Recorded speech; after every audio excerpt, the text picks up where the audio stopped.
بسم الله الرحمن الرحيم اللهم افتح لنا فتحا مباركا من كتاب المبارك يا فتاح العليم آمین یا رب العالمین۔ آج کا جو ہمارا پروگرام ہے جی، اس پروگرام کو اگر میں ایک جملے میں بیان کروں تاکہ ہماری توجہ جو ہے وہ دائیں بائیں نہ جائے اور ہم بالکل مرکوز رہیں ہمارے تمام ممبرز، تو بیسیکلی آج کا پورا موضوع جو ہے وہ اس کی بنیاد کیا ہے۔ تو اگر یہ بنیاد ہمیں سمجھ آ گئی تو سمجھ جائیں کہ ہمیں اپنی زندگی میں وہ سبق مل جائے گا انشاءاللہ تعالیٰ کہ جس پر ایک قوم تعمیر ہوتی ہے، جس پر ایک امت کی تعمیر کی جاتی ہے، جس میں مختلف بکھرے ہوئے لوگ یکجا ہو جاتے ہیں۔ یہ وہ بنیاد ہوگی انشاءاللہ، اور اس بنیاد کا مقصد یہ ہے کہ وہ کنیکشن یا وہ تعلق، وہ صلات کہ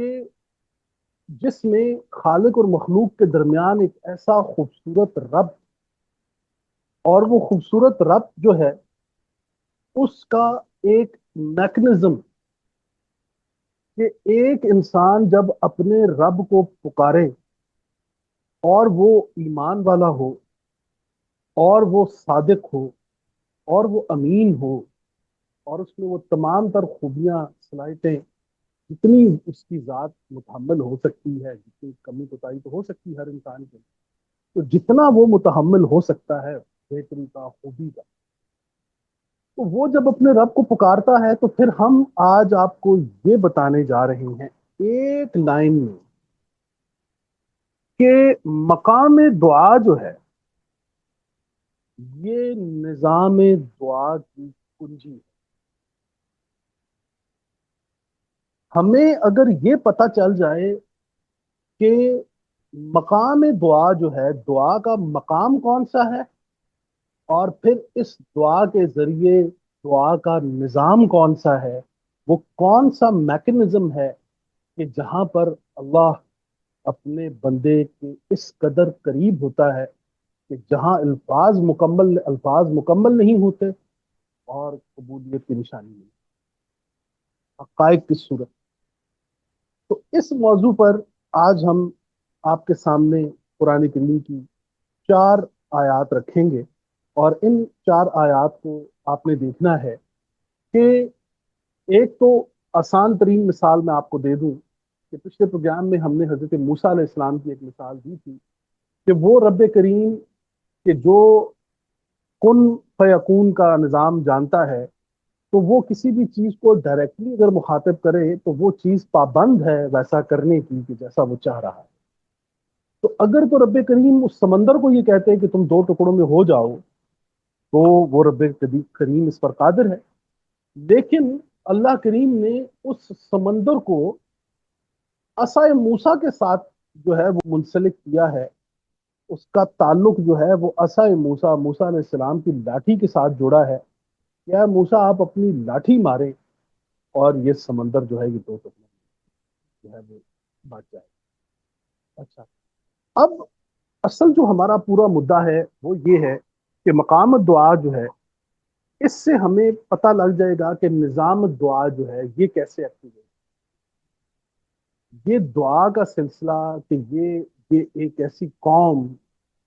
کہ جو مغلوب ہو، اور اس کے لیے اس سے زیادہ افسوسناک جو ہے لمحہ کیا ہو سکتا ہے کہ وہ سورہ فاتحہ سے اپنی عبادت کا آغاز کرتی، لیکن ذہنی طور پر وہ مغلوب ہوں، علمی طور پر وہ مغلوب ہوں، معاشی طور پر وہ مغلوب ہوں، لیکن وہ اپنی عبادت کا آغاز جو ہے وہ ایک ایسی صورت سے کریں کہ جس کا نام سورہ فاتحہ۔ تو پھر میں آپ کو بتا رہا ہوں کہ اس چیز کو فل کرنے کے لیے ہمیں یہ دیکھنا ہے کہ وہ کون سا میکنزم ہے کہ جس میں ہم اپنے رب کے سامنے جب کھڑے ہوں تو پھر ہم نے یہ ایک آسان ترین مثال بھی میں آپ کو سمجھا دیتا ہوں کہ اگر میں نے اللہ سے شفا مانگی ہے تو پھر میرے لیے یہ لازمی ہے کہ وہ مقام کیا وہ مقام ہے کہ جہاں مجھے شفا ملے گی؟ کیا میں ہسپتال میں یا حکیم کے پاس یا کسی ایسی جگہ موجود کھڑا ہو کر یہ دعا کر رہا ہوں کہ یا اللہ مجھے شفا عطا فرما؟ اگر مجھے پیاس لگی ہے تو میں کیا کنویں پر کھڑا ہوں؟ اگر مجھے کوئی بھی چیز چاہیے تو ہم یہ بڑے اچھے طریقے سے جانتے ہیں کہ فلاں شے فلاں مقام سے ملتی ہے، وہ فلاں چیز فلاں مقام سے ملتی ہے۔ لیکن قرآن کریم کے اندر جب ہم آتے ہیں تو آپ حیران ہوں گے کہ ہماری یہ قوم کہ جسے سکھایا ہی یہ گیا تھا کہ آپ نے خدا کو مخاطب اس وقت کرنا ہے جب اپنا مقام متعین کر لینا۔ آپ نے اگر اپنا مقام متعین نہیں کیا تو قرآن یا کوئی بھی دین کی بات آپ کا احترام نہیں کرے۔ جب تک ایک انسان اپنا مقام متعین نہ کرے، تو مقام متعین کرنے کے لیے میں نے عرض کیا کہ انسان کو یہ پتا ہو کہ میں کس جگہ پر ہوں۔ یہ بات یا یہ مقام یا یہ جگہ وہ جگہ ہے کہ جہاں پر میرے منہ سے جو الفاظ نکل رہے ہیں، کیا یہ تینوں سوئیاں گھڑی کی 12 پر آ چکی ہیں؟ کیا یہ وقت برابر ہو چکا ہے یہ بات کرنے کا؟ کیا یہ وہ لمحہ ہے کہ جہاں پر میرا قول اور میرا عمل اور تمام تر خدا کے بتائے ہوئے معاملات جو ہیں وہ ایک سوئی پر آ کر کھڑے ہوئے ہیں؟ تو کیا یہ وہ مقام ہے کہ جہاں میں نے اپنے رب کو پکارنا ہے؟ تو پھر آپ یہ دیکھیے کہ کسی بھی نظام دعا کو ایکٹیویٹ کرنے کے لیے مقام دعا کا ہونا بہت ضروری ہے۔ تو اس میں ہم سب سے پہلے جائیں گے جی، آپ دیکھیے کہ سورہ صاد اگر لے لیں، بلکہ میں یہ چاہوں گا کہ ہم سورہ بقرہ سے ہی شروع کرتے ہیں جی۔ سورہ البقرہ آیت نمبر 60 اگر نکال دیں تاکہ بات آسان رہے۔ سورہ البقرہ آیت نمبر 60۔ اب اس میں کمال جو ہے وہ آپ دیکھیے، ایکٹیویشن جو ہے دعا کی قبولیت اور ایکٹیویشن کو آپ دیکھیے کہ یہ آپ نے دیکھنا ہے کہ وہ جو آپ پکار رہے ہیں، جو آپ طلب کر رہے ہیں، اس کے لیے آپ نے کرنا کیا ہے؟ وَإِذِ اسْتَسْقَىٰ مُوسَىٰ لِقَوْمِهِ، بسم اللہ الرحمن الرحیم، وَإِذِ اسْتَسْقَىٰ مُوسَىٰ لِقَوْمِهِ، اور یاد کرو جب موسیٰ نے اپنی قوم کے لیے پانی پڑا، فَقُلْ نَضْرِبْ بِعَصَاكَ الْحَجَرَ، تو ہم نے فرمایا کہ پتھر پر اپنا عصا جو ہے، حجر پر اپنا عصا جو ہے وہ آپ مار۔ فَانْفَجَرَتْ مِنْهُ اثْنَتَ عَشْرَ عَيْنًا، تو فوراً اس میں سے 12 چشمے جو ہیں وہ بہ نکلے۔ قد علم كل اناس مشربهم، اور ہر گروہ نے اپنے پانی پینے کی جگہ کو پہچان لیا۔ کلوا واشربوا من رزق اللہ ولا تعثوا في الارض مفسدين، في ارض مفسدين، اور ہم نے فرمایا کہ اللہ کا رزق کھاؤ اور پیو اور زمین میں فساد نہ پھیلاتے۔ اب یہاں پر ایکٹیویشن کا ایک کوڈ تو آپ کے پاس آ گیا کہ فقل نضرب بعصاك الحجر، تو آپ جو ہیں وہ حجر پر اپنا عصا جو ہے وہ ماریں۔ اس کا مطلب یہ ہے کہ ایک تو آپ کی اپنی قوت جو ہے اس پر آپ کو بڑا بھروسہ ہونا چاہیے۔ دوسرا، کیا یہ وہی مقام ہے کہ اب یہ ذہن میں رکھیں کہ میں نے بتایا تھا کہ مصریوں سے جب آپ ملیں گے تو وہ آپ کو یہ بتائیں گے کہ موسیٰ جو ہیں، موسیٰ علیہ السلام، یہ ان کو سمندر کا بیٹا بھی کہا جاتا ہے۔ مصری کہتے ہیں کہ موسیٰ علیہ السلام جو ہیں یہ سمندر کے بیٹے۔ کیوں؟ پانی کے ساتھ ان کا بڑا گہرا تعلق، بہت گہرا تعلق۔ وہ بچپن سے لے کے ماں کا پانی میں ڈالنا، وہاں سے لے کر حضرت شعیب علیہ السلام کی بیٹیوں کے جانوروں کو پانی پلانے تک، آپ جتنا بھی، اور پھر وہ سمندر تک جب آپ اپنی قوم کو لے کر نکلے ہیں تو یہاں تک آپ دیکھیں گے کہ پانی کے ساتھ ان کا بڑا گہرا تعلق ہے، اور یہ تعلق جو ہے یہ علمی اور عملی نوعیت کا تعلق۔ تو اب آپ یہ دیکھیں کہ سب سے پہلے تو یہ تعین کر لیجئے کہ موسیٰ علیہ السلام جو ہیں ان کو اللہ نے جو جن علوم سے نوازا ہے، ان علوم میں ایک علم یہ ہے کہ وہ یہ جانتے ہیں کہ پانی کہاں ہے، اور پھر اس پانی کے حصول کے لیے آپ دیکھ لیجئے کہ پھر انہوں نے جو ہے وہ اپنا عصا استعمال کیا۔ اب عصا میں، اور یہ بھی ایک بات سن لیجئے، قرآن کریم میں لاٹھی کے لیے 2 الفاظ آئے ہیں۔ حضرت سلیمان علیہ السلام کی دفعہ منسا کا لفظ آیا ہے، اور حضرت موسیٰ علیہ السلام کی دفعہ عصا کا لفظ ہے، تو وہ لاٹھی کہ جسے اندر سے دیمک کھا جائے اسے منسا کہا جاتا ہے، یعنی وہ اس لاٹھی کو بھلا دیا گیا ہے، اب وہ لاٹھی کسی کام کی نہیں رہی، اب اس کے اندر دیمک لگ چکی ہے، وہ کمزور ہو رہی ہے، تو وہاں پر قرآن منسا کا لفظ آتا ہے، جو کہ نسیہ کے مادے پر، نسا کے مادے پر، کہ کسی چیز کا بھول جانا، اب منسا۔ لیکن عصا جو ہے اس میں آپ یہ دیکھ لیجئے کہ صعوبت بھی ہے، کسی چیز کا ظاہر ہونا بھی ہے، اور الف کا جو ہے وہ امر بھی اس کے اندر آپ کو دکھائی دے گا، تو الف العوامر اور صاد الصعوبہ وعین کسی چیز کا واضح ہونا، صاف دکھائی دینا، یہ عصا کے الفاظ آپ کو صاف دکھائی دیں گے یہاں۔ تو قرآن کریم میں یہ دونوں الفاظ بھی بڑے مختلف ہیں، ان کے مقامات الگ الگ ہیں۔ عصا موسیٰ میں اور موسیٰ حضرت سلیمان علیہ السلام کی لاٹھی کی جب بات ہوئی تو وہاں پر منسا کا جو لفظ آیا ہے وہاں پر وہ لفظ قرآن کریم تبدیل کر۔ اب ذرا یہ تھوڑا سا مجھے درست کر دیجیے گا کہ وہ منسا ہے یا منسا ہے، یہ ذرا دیکھ لیجیے۔ اب آگے بڑھیے جی، اس آیت کے اندر تو ہم نے دیکھا کہ فَقُلْنَا اضْرِب بِعَصَاكَ الْحَجَرَ، تو آپ فرمایا کہ پھر اپنا عصا جو ہے وہ جو ہے وہ حجر پر دے مارو، تو عصا کا اپنا عصا، تو اس کا مطلب یہ ہے کہ وہ جو چیز جسے آپ نے جس چیز کے ذریعے آپ نے کوئی کام کرنا ہے اس کا آپ کا ہونا بہت ضروری ہے، آپ کی شمولیت، آپ کی ملکیت کا ہونا بہت ضروری ہے۔ تو آپ جس مقام پر پہنچے ہیں وہاں پر اپنا مقام تعین کیجئے کہ یہاں پر پانی ہے، اس کے بعد اپنی بازوئے جو قوت بازو پر کو دھیان دیجئے کہ کیا میرے اندر وہ قوت موجود ہے، اس کے بعد جو ٹول میں یوز کر رہا ہوں یہ کتنا طاقتور ہے، یہ تمام تر تین ٹرائیڈ کو آپ پورا کریں گے اور بھی باقی معاملات کو آپ پورا کریں گے، تو یہاں پر دعا جو ہے یہ مقام دعا جو ہے یہاں سے ایک نظام دعا ایکٹیویٹ ہوگا، اور فوراً سے فن، اب فے کا حرف جب آئے گا تو اس کے اندر آپ یاد رکھیے کہ قرآن کریم کے اندر سرعت آ جائے گی جلدی۔ فا فا کا ورڈ آپ دیکھ لیجئے کہ اس کی ساؤنڈ جو ہے وہ آپ کو بتا رہا ہے، یہ دیکھیے، تو اسے کہتا ہے قرآن کریم کے فے آتا گیا تو اس کے اندر سرعت آ گئی، فے آ گئے۔ اب وہ والدین کے بارے میں بھی جب آیا کہ وَلَا تَقُلْ لَهُمَا اف، اپنے والد ایسا نہ ہو کہ وہ تمہیں کچھ کہیں اور تم فوراً سے آگے سے بغیر کسی جھجک کے تم نے یہ کہہ دیا کہ اف، اکتاہٹ کا تم نے اظہار کر دیا، فے کے اندر سرعت آپ کو ملے گی، ہے یہ بڑا خفیف حرف لیکن اس کے اندر سرعت ہے۔ اب قرآن میں آپ دیکھیے کہ جب انہوں نے قل نضرب بعصاک الحجر فانفجرت،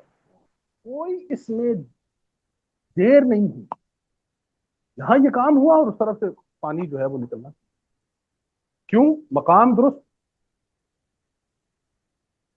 نظام درست، مقام درست نہیں ہے، نظام درست۔ قرآن کا قاعدہ ہم پہلے آپ کو بتا چکے تھے، وَلِكُلِّ دَرَجَاتٍ مِّمَّا عَمِلُوا، تو اللہ تعالیٰ فرماتا ہے کہ عمل جو ہے وہ درجات کو متعین کرے گا، تو آپ دیکھ لیجئے کہ نظام کو درست کرنے کے لیے آپ کو مقام کا درست کرنا کہ یہ شخص اس مقام کا اہل ہے تو وہاں اس کو بٹھائیں، مقام درست ہو گیا تو نظام درست ہو جائے، مقام درست ہو گیا، نظام درست ہو گیا، تو کوئی ایسی دعا نہیں ہے کہ جس پر آپ مایوس، کوئی ایسی دعا نہیں ہے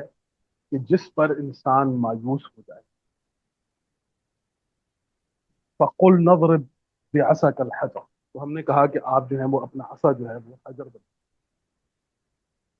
اب وہ ہم پہلے آپ کو بتا چکے ہیں کہ موسیٰ علیہ السلام کا ایک بیک گراؤنڈ ہے، اس میں وہ فرما رہے ہیں انی اخاف، مجھے ڈر ہے، انی اخاف، مجھے ڈر ہے۔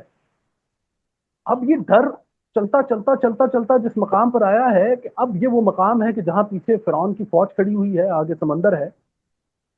تو یہاں پر آپ دیکھیے کہ وہ پہلا مقام ہے کہ جہاں موسیٰ علیہ السلام نے اللہ کو پکارا ہے اور کہا ہے کہ ان معی ربی سیہدین، وہ پہلا مقام ہے جہاں پر خوف سے ہٹ کر انہوں نے اپنے مقام کا تعین کیا ہے، اور پھر آپ دیکھیے کہ مقام دعا اگر آپ سمجھ گئے تو نظام دعا کو ایکٹیویٹ کرنا آپ کے لیے، اگلے ہی لمحے